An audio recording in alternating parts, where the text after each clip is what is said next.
সময় সুযোগ ও দেশের স্বার্থ মিলিয়েই প্রধানমন্ত্রী তারেক রহমান ভারত সফর করবেন বলে জানিয়েছেন পররাষ্ট্র প্রতিমন্ত্রী শামা ওবায়েদ। তিনি বলেন, দুদেশের সরকার প্রধানরা আলোচনায় বসলে অনেক সমস্যার সমাধান হবে।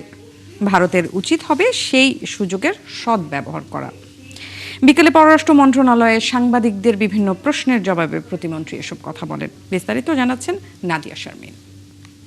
বিমস্টেকের চেয়ারম্যান হিসেবে দিল্লিতে আসন্ন ব্রিক্স সম্মেলনে প্রধানমন্ত্রী তারেক রহমানকে আমন্ত্রণ জানিয়েছেন ভারতের প্রধানমন্ত্রী নরেন্দ্র মোদী। দায়িত্ব নেয়ার পরপরই নতুন প্রধানমন্ত্রী হিসেবেও আমন্ত্রণ জানিয়েছিলেন ভারত সফরের জন্য। কিন্তু শেখ হাসিনা ইস্যুতে সম্প্রতি দেশটির সাথে টানাপোড়েনে প্রধানমন্ত্রীর দিল্লি সফর নিয়ে ধোঁয়াশা দেখা দেয়। অবশ্য প্রতিবেশী দেশটির সাথে সম্পর্ক এগিয়ে নিতে চায় বর্তমান সরকার। ভারত সফর নিয়ে এখনো সিদ্ধান্ত চূড়ান্ত না হলেও বৃহস্পতিবার নিজ দপ্তরে সাংবাদিকদের তেমনই ইঙ্গিত দেন পররাষ্ট্র প্রতিমন্ত্রী। সরকার ব্যস্ত আছে, মাননীয় প্রধানমন্ত্রী ব্যস্ত আছেন, তার মধ্যেই যদি সবকিছু মেলে অবশ্যই ভারত সফর হবে, জাপান সফর হবে, সব সফরই হবে, সেটা দেখা যায়। ভারত সহ সব দেশ সফরের ব্যাপারে সরকার ইতিবাচক বলে মন্তব্য করেন প্রতিমন্ত্রী।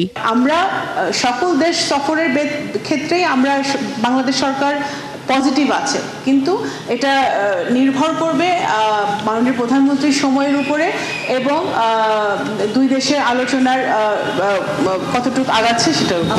ভারতের সাথে সম্পর্ক স্বাভাবিক করা নিয়ে প্রশ্নেরও উত্তর দেন শামা ওবায়েদ। যখন দুই দেশের প্রধান কথা বলেন, দ্বিপাক্ষিক আলোচনা হয়, তখন অনেক সমস্যা সমাধানেরই সুযোগ থাকে।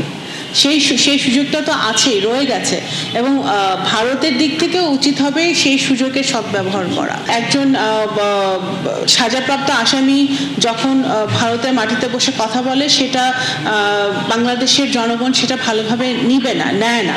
এখন পর্যন্ত জাতিসংঘের সাধারণ পরিষদের সভাপতি পদে বাংলাদেশের পররাষ্ট্রমন্ত্রীর জয়সহ সরকারের 180 দিনের সাফল্যের কথাও জানান তিনি। নাদিয়া শারমিন, 71, ঢাকা।